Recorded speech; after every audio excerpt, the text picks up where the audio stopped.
Before you turn 70, there is a quiet truth that almost no one talks about, because it doesn't sound dramatic and it doesn't arrive all at once. It arrives slowly, like dust settling in a room you visit every day. You don't notice it at first, because you are used to it being there. And that truth is this: life doesn't become heavy because you are getting older, it becomes heavy because you are still carrying too much that no longer belongs to the life you are living now. When we are younger, we collect things without thinking.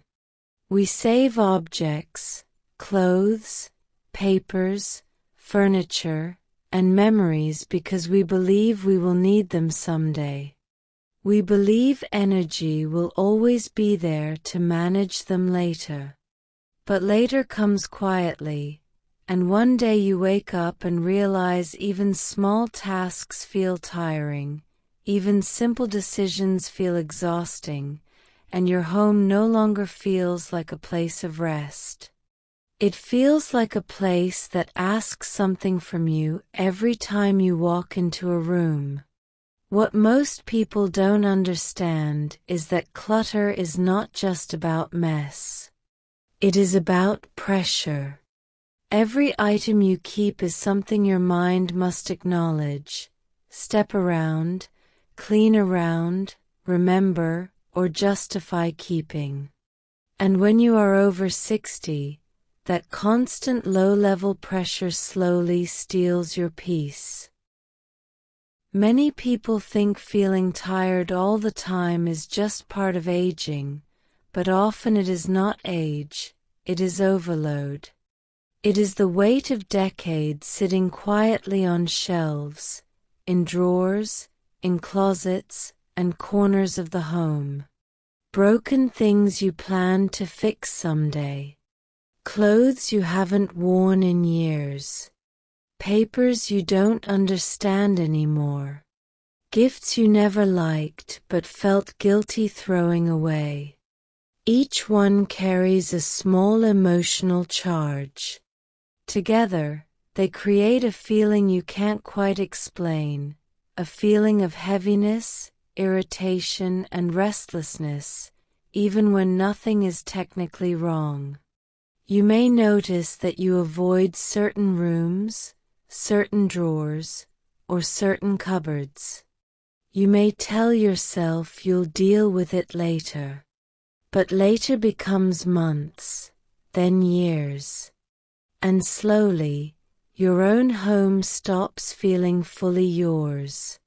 It becomes a storage place for the past instead of a support system for the present. Before 70, this matters more than people realize, because your energy becomes valuable. You no longer have energy to waste on managing things that don't serve you anymore. There is also something emotional hidden inside clutter that people rarely admit. Holding on to things often feels like holding on to safety.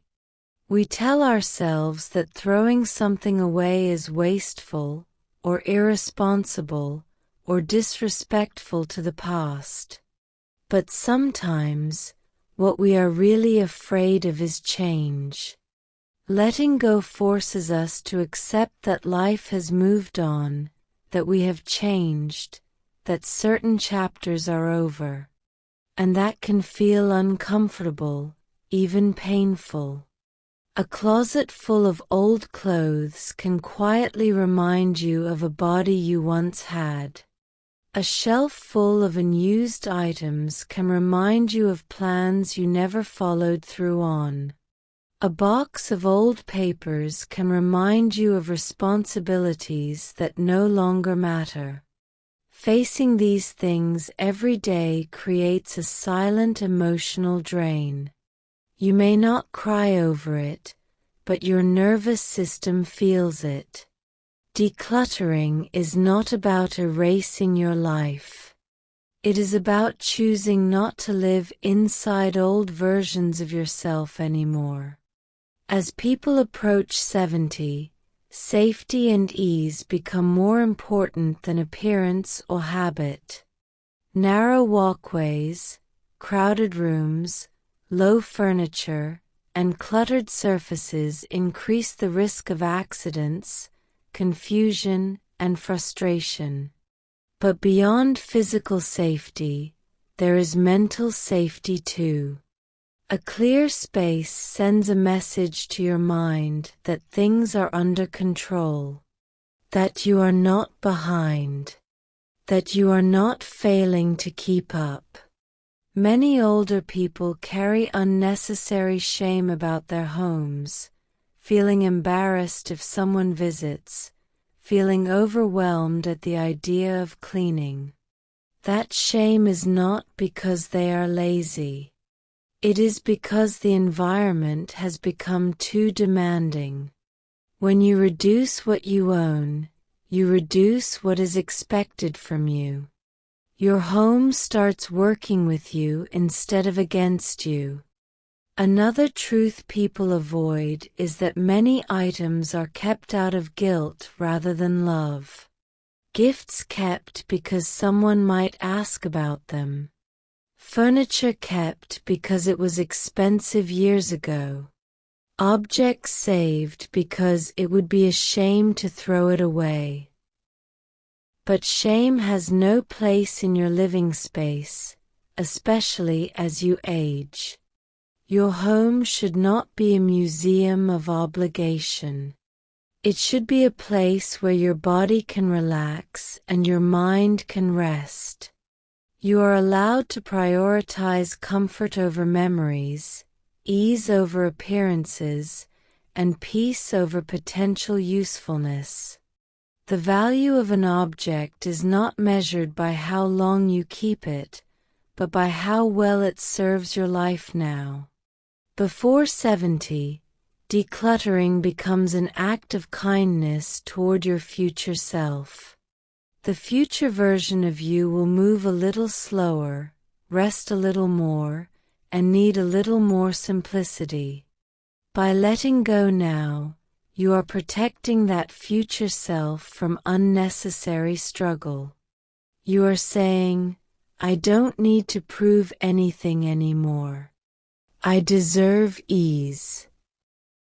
And something surprising happens when you start removing what no longer belongs. The house feels quieter, not just physically, but emotionally. You breathe deeper. Your shoulders relax. Decisions become simpler. You stop feeling like you are constantly behind. This is not because your life became perfect, but because your environment stopped asking for more than you can comfortably give.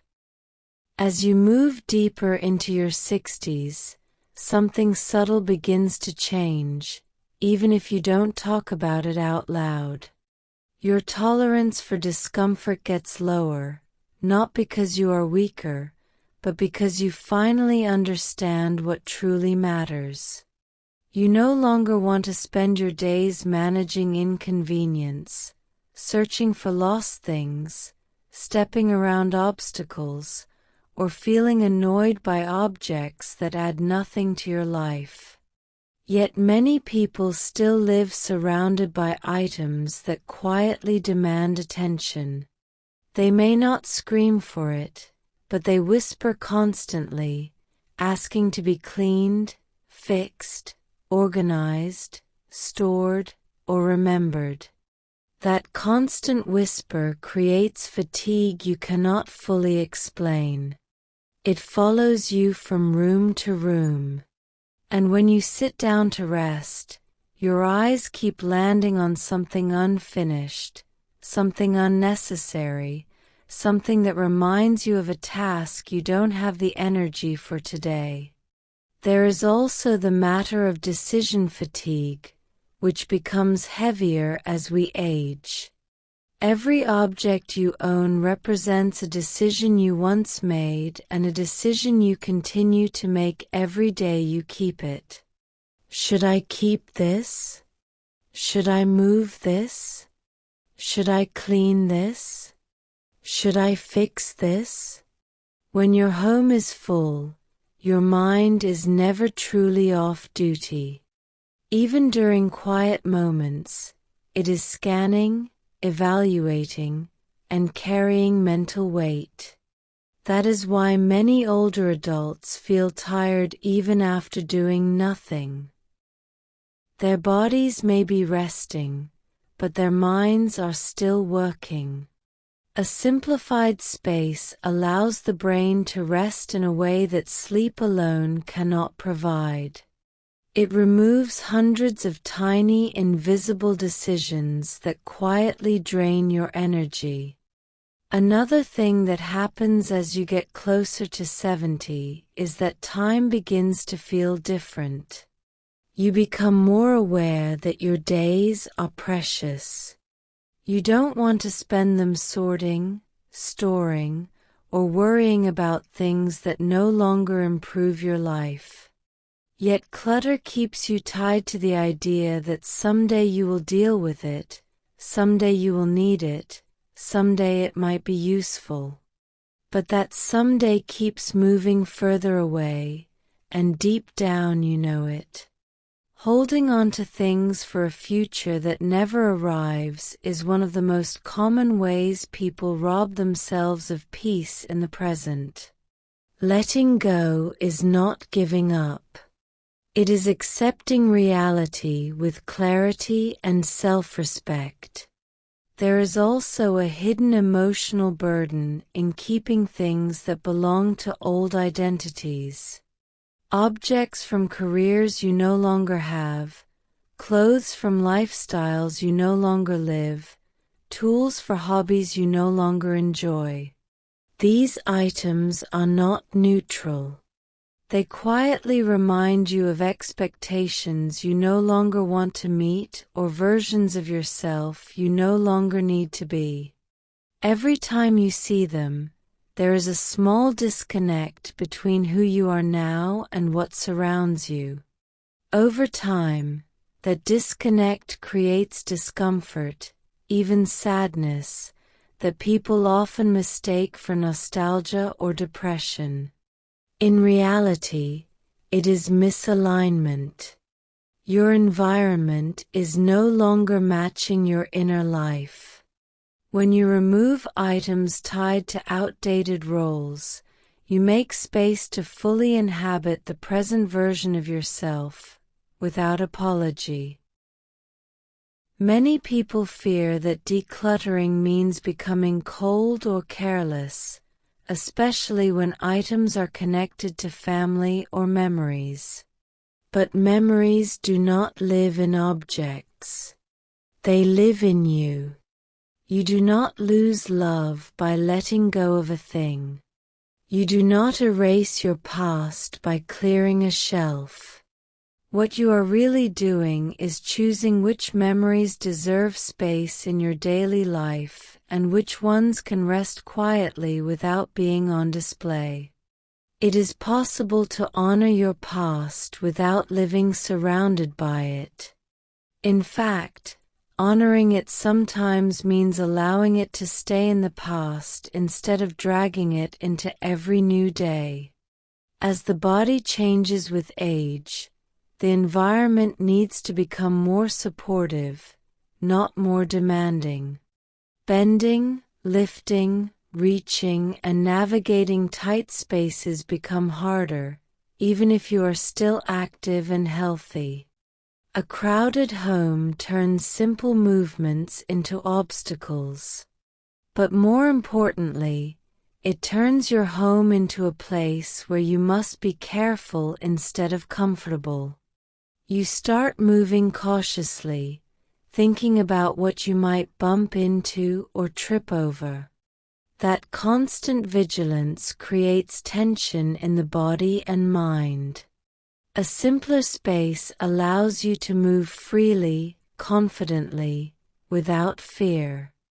It gives you back a sense of control and ease that many people don't realize they have lost. There is also the emotional relief that comes from knowing your home is manageable. That if something unexpected happens, you won't leave behind chaos for someone else to deal with. Many people quietly worry about this but don't say it out loud. They think about their children or loved ones someday having to sort through piles of belongings, not knowing what matters and what doesn't. Decluttering now is a gift. It is an act of consideration and care. It says, I have taken responsibility for my life and my space. That knowledge alone can bring a surprising sense of peace. When you start letting go, something shifts inside. At first, it can feel uncomfortable, even emotional. But then slowly, relief appears. You begin to notice how much easier it is to clean, how much lighter the rooms feel, how your mood lifts without any obvious reason. You may find yourself sitting quietly and actually enjoying the stillness of your space. No nagging thoughts. No visual noise. Just calm. That calm is not emptiness. It is clarity. It is the absence of unnecessary weight. And once you experience it, you realize how much you have been carrying without realizing it. Decluttering before 70 is not about perfection. It is about permission. Permission to live with less. Permission to choose comfort over clutter. Permission to stop managing things that no longer give anything back. It is about recognizing that your time, energy, and attention are valuable. They deserve to be spent on people, experiences, rest, and simple joys, not on maintaining objects that no longer serve a purpose. When your home becomes simpler, your life feels more spacious, even if nothing else changes. And in that space, there is room to breathe, to rest, and to fully enjoy the present moment, which is something far more precious than anything you could ever store in a drawer. As you reach the later chapters of your life, something important becomes clear if you allow yourself to be honest. You no longer need to live surrounded by just in case. Just in case someone visits. Just in case you need it someday. Just in case throwing it away feels wrong. Living like that keeps you mentally leaning forward into a future that may never require those things, while quietly stealing comfort from the present. The truth is, peace does not come from being prepared for every possible scenario. It comes from creating a life that feels manageable, calm, and supportive right now. And the environment you live in plays a far bigger role in that than most people realize. When your home is full of unused, unnecessary items, it sends a message to your nervous system that things are unfinished, unresolved, and out of control. When your home is simplified, it sends the opposite message. It says, you are safe. You are not behind. You have enough. Many people are surprised to discover that once they let go of excess, they don't miss it. The fear of regret is often far worse than the reality. That old item you thought you might need someday rarely crosses your mind again. And if it does, it's usually followed by relief rather than loss. Relief that you no longer have to store it, clean it, or think about it. We tend to overestimate the importance of objects and underestimate the importance of ease. As you get older, ease becomes everything. Ease in movement, ease in decision-making, ease in daily routines. A home that supports ease allows you to conserve energy for what truly matters, like connection, creativity, rest, and simple enjoyment.